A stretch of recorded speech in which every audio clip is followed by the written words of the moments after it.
And tonight we have a dear friend of mine, Nicole, that I've known for a number of years, absolutely phenomenal young lady. And the way that Adventure on Tap works is, first of all, UpaDowna is a family, which means you treat each other like family, which means you harass, you heckle, you throw popcorn, you ask really uncomfortable questions if necessary, and you just have a good time. This is an open forum. Think of it as like a campfire chat, if you will.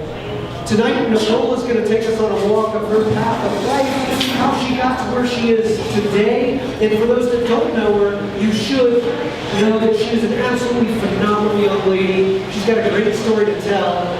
And the purpose of tonight, of the Adventure on Tap, is to inspire others to lead more active, adventurous lives. And there's no better person than Nicole to walk us down that path. So if you choose to order food and beverages, feel free to get up, go over and order. I think Matt's the only one on staff, so please go up to him. He won't have time to run around to us. Nicole will probably shame you if you do not pay attention or if you talk during the presentation.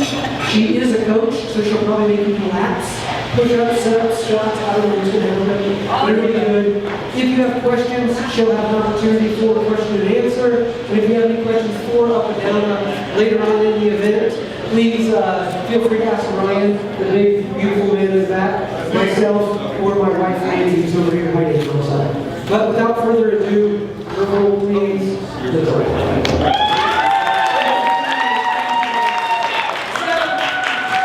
a few months ago, I talked to Bunny. I was here for one of the Adventure on Tap talks, and Bunny came up to me afterwards and he's like, "Hey, do you want to give a talk?" So I'm like, "Sure."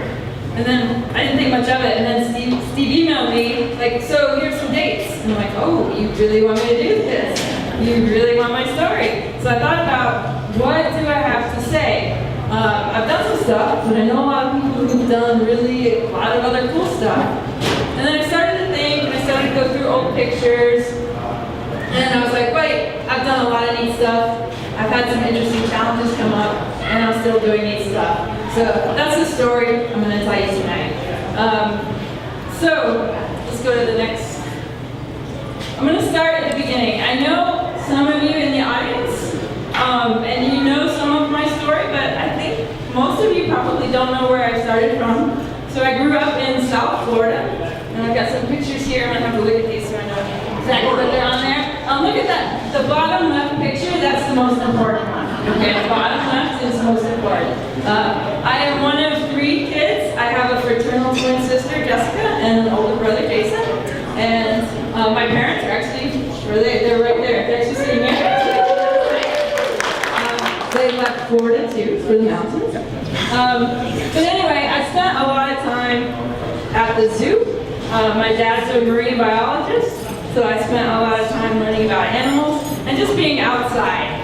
So next slide. All right, so I was a Girl Scout, Brownie Scout, did those sort of things. I wore trucker hats back when they were really initially cool, and even bands. I had those black and white and red checkered bands on. The second picture is just sort of an idea. It's from probably high school. It's the whale jawbone. Okay, that's the environment that I grew up in. I had a whale jawbone outside my front door. And then the activities that I did as a kid, I didn't do any organized sports, but I did water ski every summer. All right, next slide.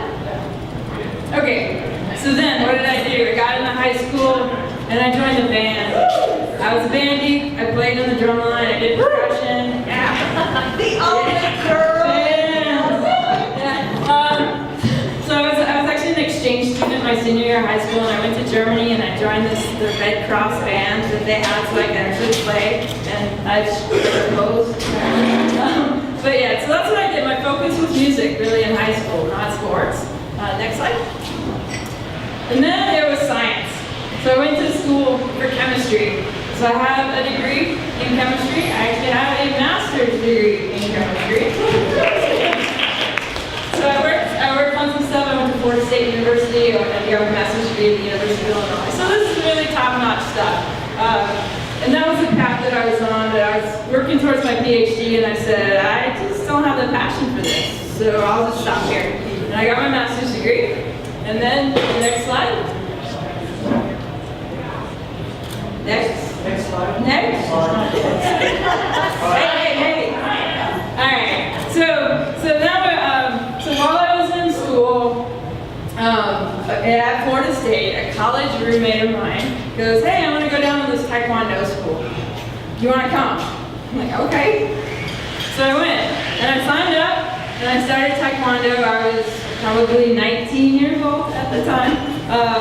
I think she lasted 6 months there, and I went all the way to second degree black belt and was a certified instructor. So I kind of took it pretty seriously. So I did Taekwondo for 10 years. When I moved to Colorado, and back in 2004, so I have been here a while, I started that. I took a break from Taekwondo when I was at Illinois, and then I moved out here, said I need to get active again, what am I going to do? So I found a Taekwondo school. Taught by Olympian Master Barb Kunkel. And so that was cool. There's an Olympian, I'll learn from her. And so I got into some Olympic sparring. So yeah, don't heckle me too much because I still remember how to do some of that. Okay, so that was my athletic, that's what I did. I coached, I taught kids. So I've always been kind of teaching my entire sport career. All right, next slide. Okay, so this is 2006, 2007. I got a flyer in the mail from the Leukemia Lymphoma Society. Who's heard of them? Team training? Yeah, okay, great program. It said triathlon. And I said, oh, I'll try that. Sounds pretty familiar. Somebody's like, hey, you want to try it? Sure, good. So I get this flyer, I go, I'll sign up, I'll raise some money for a good cause, and I'll do a triathlon. And that changed everything. Everything. That set me on this sort of new path of endurance sports. So I'll just kind of walk you through some of the things that I've done. So triathlons here, some of my first races. That gal I'm with in the middle is Christy Wellington, who is an Ironman champion like 3, 4, 5 times. A lot. Pretty impressive. All right, next slide. Okay, and I do running stuff. So I run marathons. I ran the Denver Marathon. It hurt a lot, but you can't tell because that's like mile 6 and I'm still happy. I run running relays. There's a team that I run with called Girls Heart Rockets, and it's a bunch of women who are mostly science geeks, but not all of them, and they go across the country and run these 200-mile relays. Lots of fun. That picture's from Moab. It's a neat one. And then I do the fall series, and I just like to have fun, right? I'm running out there, it was Halloween, so I kind of dressed up a little bit. All right, next slide. And some other things. So these are all like the typical things, like the people that I hang out with. This is nothing ordinary. We all do these running races in town, we all ride. I got to ride up to the top of Mount Evans, which was really cool. That was really hard. I summited it twice in 2 weeks. We took a couple trips up there. The one ride was 130 miles. We started in like Inglewood and pedaled our way up to the top of the mountain and back. Oh look, there's Steve in one of that picture. So I raced mountain bikes with the Women's Mountain Bike Association of Colorado Springs. I just kind of tried a bunch of different things to see what it was like. Because it was all fun. It's Colorado. Why not? Alright, and I did an Ironman. Yeah, I can't forget that one. So I did Ironman Arizona in 2011. Absolutely amazing, fun time, and that's my finish line picture up there. He doesn't look like 13 hours a day. That was 13 hours later after I started. All right, next slide. Okay, so that's like my beginnings. I got into endurance sports. It's a typical story. It's not very different from a lot of people here, probably in this room in Colorado Springs. We get started in something and we keep doing it. But then sometimes kind of life gets a little funky. So in 2013, I got laid off from my real job. I had a good paying engineering position, and I got laid off from there, so it's like, oh, what do I do now? Well, I'm coaching people on the side, and I really love coaching, so let me grow that. So that's what I did, and I was like, I'm going to focus on growing my coaching business. So I started to build Neo Endurance Sports and Fitness. I've been doing it on the side for about 5 years at that point. But now it's like, okay, it's full time, we're gonna go for it. Because why not? It's something I love to do. All right, next slide. Yeah, and then life got even more interesting. Okay, who here's been injured before? Yeah. Kind of sucks, right? Maybe a little? Yeah. So my hip, I had a hip issue in the summer of 2013 for it. That kind of derails all that other stuff I was just showing you, right? All those marathons and Ironman, all those things. It's hard to do that when you have to recover from hip surgery. And I ended up needing 2 of them, one on each hip. And I'll sort of get there. Like you can actually see inside. That's my actual hip. I thought that was neat. I was like watching as they inject the contrast dye in the hip. All right, next slide. Okay. All right. Then Super Bowl Sunday. Who remembers Super Bowl Sunday 2014? 2 years ago. The worst game in Broncos history, probably, right? Right? So everybody has a bad memory of that day? Yes. So I have an even worse memory of that day. That's when things got really interesting. But before it got interesting, being an athlete, being somebody who likes to give back to the community, I couldn't run the super half marathon because of my hip. So I just volunteered. So I volunteered at the Jack Queen's aid station, had a lot of fun. All the Gatorade cups got frozen, and it was just kind of neat standing out on that really, really cold day. And then, later that night, watching the game, my eyes started to hurt. I was moving it side to side. You know, you're going from TV to phone, Facebook feed, Twitter feed, everything, cracking up at people's comments. I'm like, my eye hurt. I must have moved it too fast. Not really what happened. But being an athlete too, I ignored it, right? It just kind of hurt, but it'll get better. It'll go away. And so I waited, and I waited a few days. And next slide. Okay. I went to this Olympic festival. I think my mom was actually there. We walked around together. Took the picture. Oh, it was your photo credit, yeah. My mom took that picture. Everybody knows Alan too. He let me ride his fat bike. And that was my very first outdoor bicycle ride since my hip surgery. So I was really excited. I got to ride this really cool fat bike in Acacia Park. And I went down to the Triple Nickel, I think it was, concert, just hung out with friends, typical Friday. But I was noticing that my vision was getting a little weird. And that day on my computer, things didn't look quite right. Colors in one eye were a little different than colors in the other eye. So I was like, alright.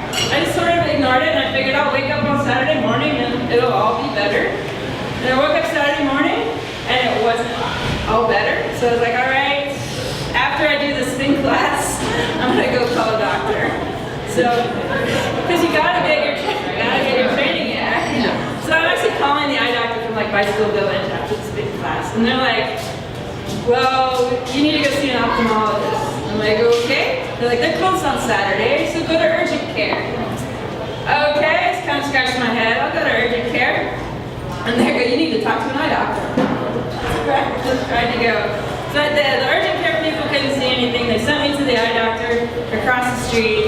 And he looked at, and I did one of those visual field tests. Who loves those visual field tests where you click the button? Yeah, some of you love it. I hate that. I hate it because I'm like type A, straight A student. And so if I fail, I don't like it. And so I was sitting there going, there's gotta be things flashing, and I don't see them because it's just taking too long to see the next flash. And sure enough, the top half of my visual field in my left eye was pretty much not there. And then he looks, he does the eye exam, and he's like, oh, this is interesting too, your optic nerves are moving. Does that sound good? Does not sound good. So he gets on the phone, he leaves, he comes back, and then he hands me a card and says, go see this guy tomorrow morning, 8 o'clock. Like, all right, so on a Sunday morning at 8 a.m., I drove to an ophthalmologist so he could do all the fancy tests. And this is kind of funny because the ophthalmologist don't really know how to do all the tests. They don't know how to run their machines. So we had to hang out for like 20 minutes while he called his technician to come in and turn on the machines and run that. And then he looks at me and he goes, yep, your optic nerves are hemorrhaging. And do you have a family history of MS? And I was like, wait, no? What are you talking about? No family history of MS. And then he's like, well, we need to get you a brain MRI, like today or tomorrow, right away. So being it's a Sunday, they only do emergency MRIs at the hospital sometimes. So he scheduled it for Monday. So I went in the next day and I got an MRI. Next slide. Look at our brain. It's proof. It's proof. So this is where the story gets kind of fun because in the middle of all this is when my other hip started hurting. So I actually had a brain MRI and a hip MRI in the same week. So I mean, you can imagine the medical bills. Thank goodness for good insurance at the time. So I went in. I got my MRI. What do? They see, I pointed out some of the spots. It's not really bad. Like, it's sort of, there's some lesions on there, but if you Google MS and brain MRIs, you'll see way, way, way worse. So this is at least good, but they're like, you need to go see a neurologist. So I go to a neurologist. At this point with the hips and this, I had been to more doctor's appointments, I think in that like 2-week time frame than I had in my like entire last 20 years of life. So. But they gave me a cookie after the MRI, so that I always see the positive in that. So, get the brain MRI, I go to a neurologist. And next slide.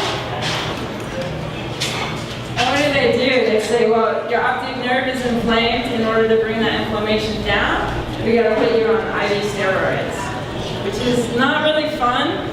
It was okay. It made me really tired. It usually amps up people, so I sort of had an opposite response because they gave me Ambien to help me sleep, and I didn't need that at all.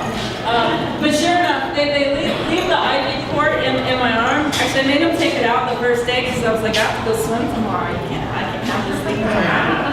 Take it out. And so then I went back the next day for the next infusion, and they left it in, and I was like, well, that Saturday morning, I'm like, well, I got to spin on my bike. I'm still rehabbing my hips, so if I feel okay, I'm just gonna pedal. So I had, so sort of the process, I'm on these IVs, they order a spine MRI, so I got an MRI of my spine. And then I had my hip surgery, and then when I was good after that, the spine MRI was clean, thank goodness, that was clean. And then hip surgery, then spinal tap. Who's had a spinal tap? Anybody? Few people? My hip hurt worse. It actually was okay, but I couldn't, laying on my stomach made my hip hurt.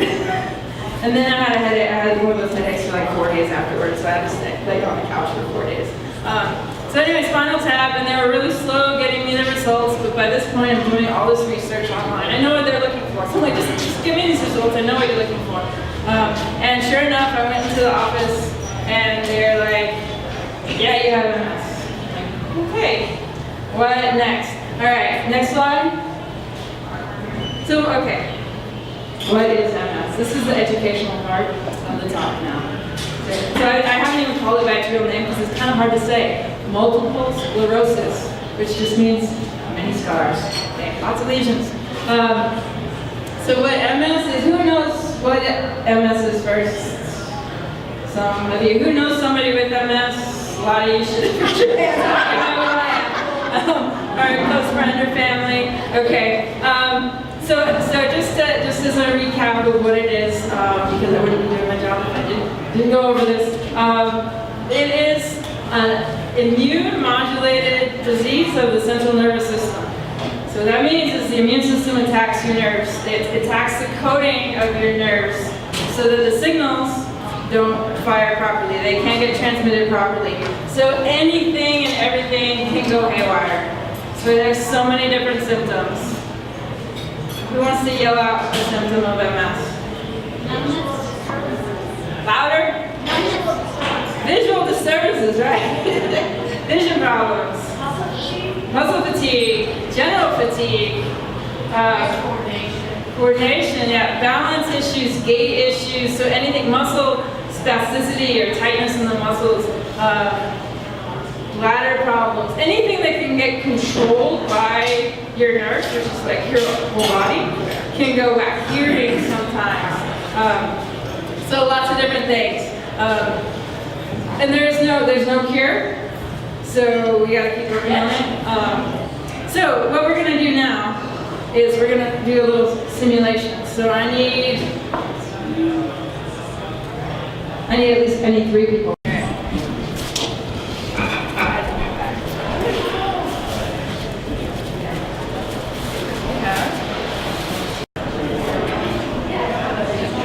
Yeah, put them on. All right. They are putting on everyone.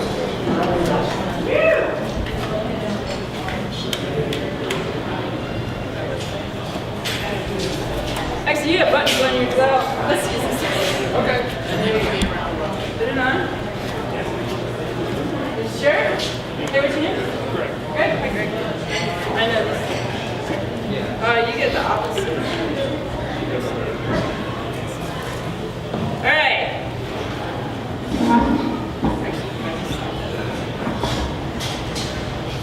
So what they're gonna do, so MS affects like how we feel things.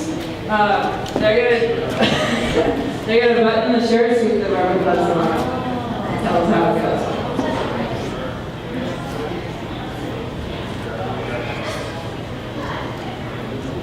It's a little different.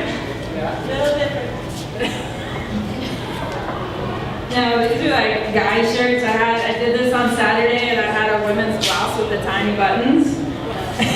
And it was hard. It feels weird, right? You just don't have quite the same control that you would normally do. So, any comment? Sensory deficit. Yeah. Okay, we have one. We just demonstrated one symptom. Give them a round of applause. All right, you guys are done. I need 2 more volunteers. Oh, you got one here. One, is anybody wearing high heels? Hell no. No. Very cool. No, it's okay. I need 2 more people. You can come up. One more. Come on. Tori, come on. Hey, Tori. Alright. Okay. You can probably leave your shoe on. You can put that on. You can put that on. Okay. And then like, I'm not okay. Yeah. And then like this.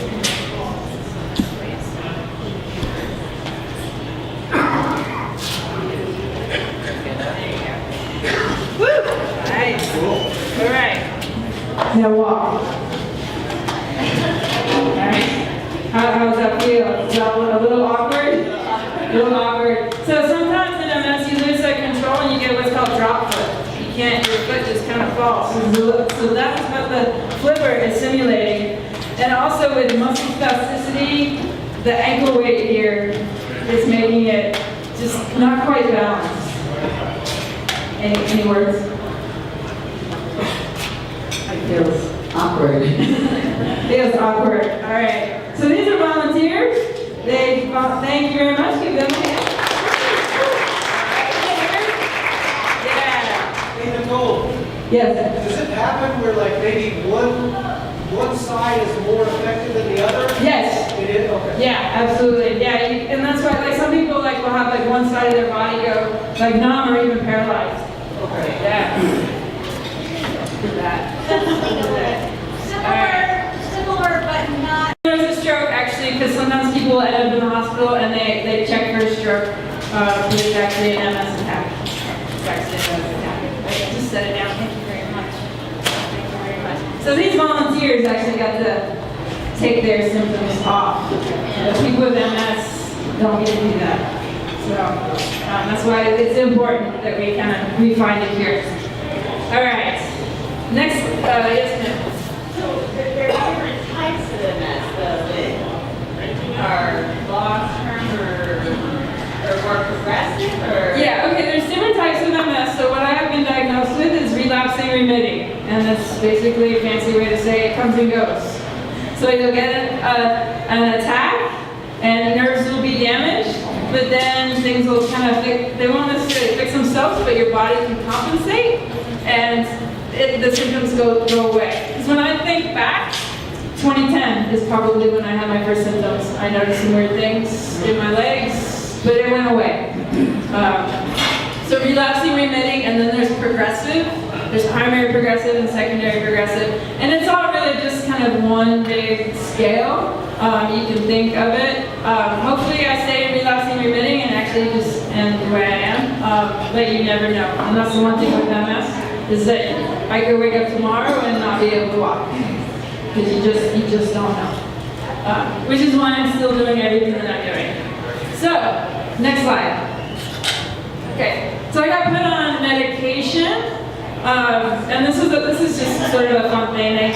The medication that I'm on affects your heart rate, so they make you sit in an urgent care facility and they do an EKG before you take your first dose of this medicine, and then you sit in a room for 6 hours. Well, every hour they come in and they measure your pulse and your blood pressure to make sure you're not passed out. And so what do you do when you're in an urgent care room for 6 hours? You bring your friends. They bring games, they bring you food, and they bring you that Chick-fil-A milkshake. Again, drink the milkshake if you can.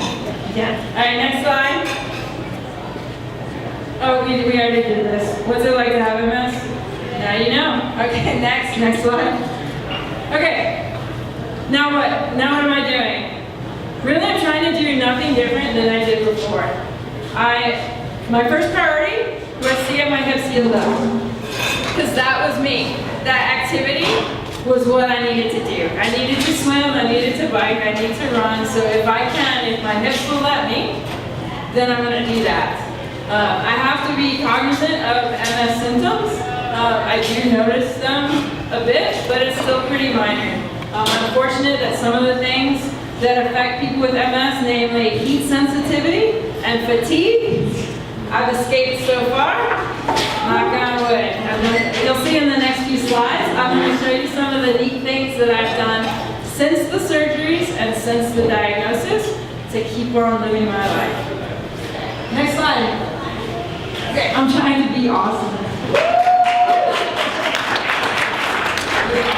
So that's my goal, is to do awesome things. Next slide. Okay, so the first thing I do is, once I was diagnosed, I got online, I said, there's this bike ride. I can't ride in it because of my hips, but I can certainly volunteer. So in 2014, I volunteered. In 2015, I rode a team, and in 2016, I have another team. There are some team members here in the audience too. Thank you very much. So Team Neo is our team. But if anybody wants to ride, it's a great event. So I go out and I ride. This is a 150-mile bike ride. It's 75 miles on day 1, 75 miles on day 2. There are other options out there if you want to ride longer or shorter. But it used to be called the MS 150. They've now changed it to Bike MS. All right, next slide. I got back into triathlons as soon as I could. As soon as I could swim a bike, I got in a relay. And then when I got off the bike, I said, give me an ice pack. Because I need to ice my hips. That was pretty sore. Last summer, I went to Kansas, and I did the Legend Triathlon. And there's a group out there from Bentonville, Arkansas, and the Rampy MS Research Foundation. I actually met them about a month after I was diagnosed. I was out at Kansas 70.3, it's half Ironman in Kansas, and just changed names, same race. And these people were out there. I'm like, that's an interesting sign. I just get diagnosed, and here's this MS Research Foundation. And so they're really great people, and I'm going out to Arkansas. They have a triathlon they do for fundraising. I'm actually going out there in September to do their Tri-Fest for MS, which is a super sprint, a sprint, and an Olympic distance race over 2 days. So we did 3 races in 2 days. So glad I can still do that and support them as well. Next slide. Okay, what did I do? I tried to ski. I don't ski. I water ski. You saw that first picture. I water ski. I do not downhill ski. That was a painful experience. I spent more time trying to get up than I did going down the mountain. Do the incline. I gotta get out. Somebody said, hey, everyone on the incline, it just opened back up. Do you want to come? I'm like, absolutely. Climb that incline. Next slide. All right. My other persona is an assistant cross country coach for Discovery Canyon High School. So I get out there with the kids and teach them how to run. And I can run now again, so it's even better. That was fun from last fall. Next slide. All right, I got back with my running team, the Girls Heart Rockets. We had a lot of fun. We're from all over the world. We went to Idaho for the Grand Teton Relay. So we ran in the Tetons. And they gave me, actually I volunteered for it, the hardest leg. So it was like 7.25 miles, all uphill. So I ran as hard as I could, and then my next 2 legs in that relay, I kind of wobbled. My hips, I pushed it too much. It was a lot of fun. We won, like, the women's division, and we came in like 3rd overall. Lots of great people on that team, so I like to interact with them and keep doing that because I just stay in touch with people from all over the country. Next. Alright. I still run Jacqueline's. I have my 50 run shirt on in that top right picture. I got my 50th last year. I'm working on getting 100, probably early next year. This year I ran the super half marathon. So I volunteered at it a couple years ago because I couldn't run it due to the hips, and I ran it this year. It was my slowest one ever, but I still went out there and I ran it. And then, so I'm a coach, right? So things I get to do with my athletes. I coached an athlete for this event called the Tour Divide. Have you heard of it? Yeah, there's a movie called Ride the Divide. Awesome movie that will inspire you as well to do things beyond your comfort zone. And he did it, so I coached the guy to do it, and it goes through Colorado because it's on the Continental Divide Trail. So he's going through Hartselle, so we met him up in Hartselle and had breakfast with him. And then his next stop was Salida, so it took me, 45 minutes, an hour to drive to Salida from Hartselle, and it took him all day to ride his bike down there. But it was really cool because I never met him in person. He lives in the Middle East. He works for an oil and gas company out in the Middle East, so that was really neat to do. Next slide. All right, and I support my athletes now. I make sure I can get out to their events and if they need support. So I started getting into more ultra run coaching. And I only put that one on the top right, not because you guys know Linda, but I actually did the incline for the very first time ever with her like 5 years ago, and she lives in Florida. But I wore a really cool sweatshirt. For that. So they did an ultra run in Cape Fear, so out in Baldhead Island, North Carolina. And so I went out there this year to help just cheer them on. They didn't really need my support for that race, but I wanted to go to North Carolina. So I went out there. Next slide. Alright, and then this last 2 years, now this is where I'm fortunate that the heat sensitivity and the fatigue doesn't kick in, because this is an 81-mile ultra run where I'm a crew member. So we're starting in Salton Sea. Who's heard of Salton Sea? Anybody? It is this nasty desert, hot, stinky lake. It is a dead lake, and it's not where you want to be to start a race. But they do it there because they end up in the mountains. So I help these athletes drive the van, basically leapfrog them for 81 miles while they're running. And so you're out there in the hot sun, you're up for 24 hours, you're working hard. As a crew member, what are you doing? You're making sure that they're getting enough to eat, they're getting enough to drink, that they're okay, everything's going all right with them. And so it's a lot of work. And so that's where I'm really fortunate that I can do that kind of thing and help support my athletes. Next. And I got to go to Hawaii, which is really cool. I had an athlete race, Ironman Kona, for the European Kona Society, and that was a blast. But again, I cover these races. I work for a website called 303 Triathlon, 303 Cycling, and we cover these events. So you're there, you're heated, you're on. 20, it's a really, really long day in the hot Hawaii heat because it does not cool off in Hawaii, not at all. Okay. Next. Okay. Don't skip to start. Okay, that's sort of the main point. scattered throughout their head. I always eat the cookies. I always have, and I always will. So if you have a chance to do something cool, do it. If somebody says, hey, you want to try this? Do it. Why not? Why not? Give it a try. Maybe you'll like it. Maybe it'll change your life. So, next slide. Okay. So really the main points of this talk. I wrote them down. So life challenges happen. It's your choice how to respond. I could have been in a really, really deep depression. So 2 hip surgeries, I got laid off, I got diagnosed with MS, and adding there I got a divorce.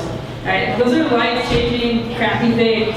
Right? I could be like in a corner somewhere, but I'm not. I got on my bike as soon as I could. I got back swimming as soon as I could. So it's your choice how you respond to those situations that you have no choice over. So yeah, the response, you have a choice.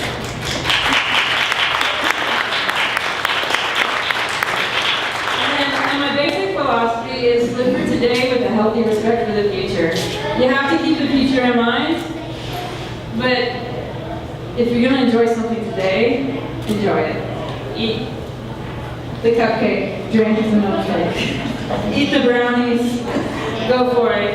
And then my email's up there in case anybody wants to get in touch with me for any reason. Feel free. You can email me or talk to me afterwards, and then you can ask away questions. Sorry. Were there any special people who inspired you or helped you get through the dark times in dealing with all the things that you were dealing with? Yeah, I have some good friends. Some are here that help me out. Like, I did a lot of the doctor's appointments by myself, which I guess is not typically recommended. They always say have somebody go because they talk about a lot of information and you're going to be overwhelmed and you need that support. And I was just like, well, I'll just go and figure it out. But there were a few that I brought some friends along. The spinal tap, we got yelled at. I think we were too loud, because when you get a spinal tap, they put you're basically in like the pre-radiology area, and so you're just sitting on a bed. It's like cubicles with hospital beds and curtains for walls. So people can hear you, and Jan's laughing because she was one of them. Because we were there, we were having fun, because why not, right? And then have a good conversation with my good friends. So the first time I had that, and then I know like my family's here in town, and I just know so many people that I just never really felt alone, even though I was doing it by myself. Yeah. Question in the back. Why did you exercise right after you got out of surgery? I did, well, it was actually part of my physical therapy. They made me pedal on the bike, so I didn't exercise hard, but I had to keep moving because it actually helps with the recovery. So as soon as they let me on the bike, I got on the bike. You have anything left on your bucket list now? I still have a big bucket list. So one thing I'm doing, crewing for the athlete that I coached that ran that Salton Sea and the Cape Fear is crew chief for his friend who's running the Badwater 135, which is the ultra marathon that goes through Death Valley. And they asked me to be on the crew. So that's 135 miles of running through the desert. Not all of it's through the desert, but a lot of it's through Death Valley. So that'll be the ultimate test of heat, sensitivity, and fatigue. So there's still a lot more. I'm doing a half Ironman in a month. I got a full race season this year, and we'll just see what I feel like doing next year. And yeah.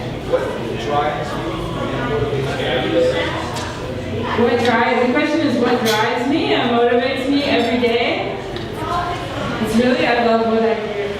And so I enjoy coaching people. So my job of being a coach, I love that. So I wake up every day going, all right, what are my athletes doing today? And then I love being active. And so I do that. Sometimes I prioritize my training over other things and maybe I shouldn't. It's like, all right, gotta get out on my bike. So when you're coaching, you don't necessarily have to see the person. The person do a lot of it on the computer and over distance of states. country, world. I just got a new athlete who lives in Bermuda. Yeah, I coach virtually. It's really easy to do these days with technology. So a lot of my athletes aren't even in Colorado Springs. I do have some local ones, but I have a lot of virtual athletes because I can see what they're doing very easily through technology. Tori, you have a question? It was kind of the same thing. What are your coaching services? How do you do it? How much does it cost? We can talk about that. Price is fair.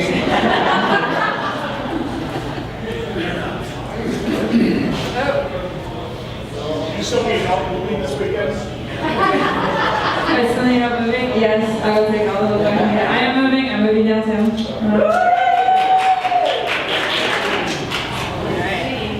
Any other questions for Nicole or public? No? Okay. So before we wrap up, we're going to make a couple quick announcements. The primary thing is please a huge, gracious round of applause for Nicole.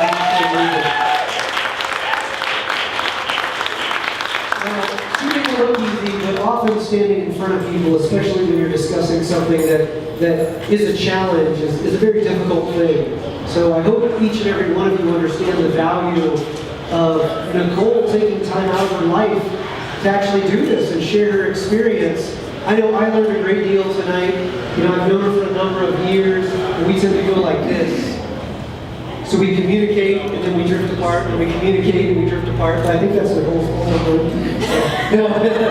But she's an amazing gal, and the stuff that she's done when it comes to dealing with some of the struggles in her life, you know, with the MS, you know, specifically, is absolutely amazing.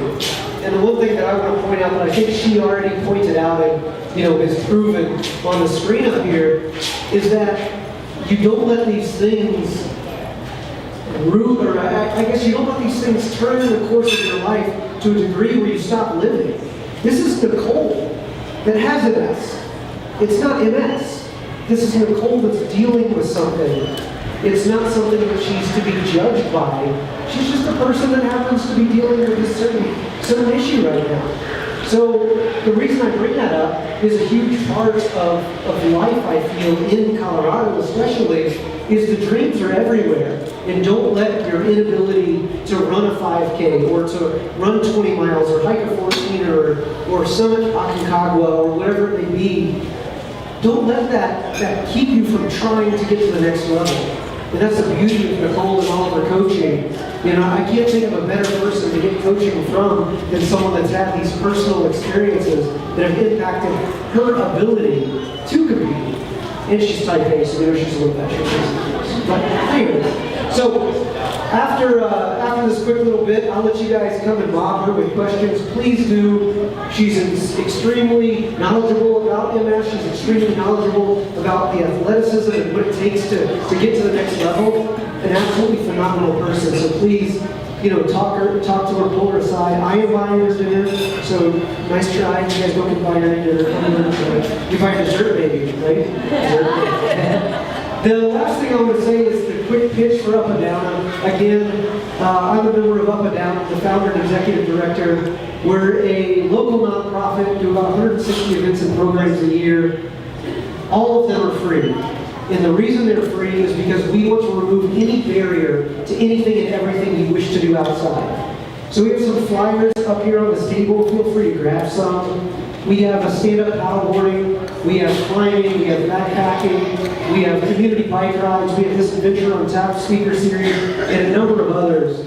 All of them exist to get you motivated to get outside. So please, if you have any questions about UpaDowna, ask myself or Ryan. If you have any questions for Nicole or want to be further inspired, please talk to her. One more round of applause for this amazing person.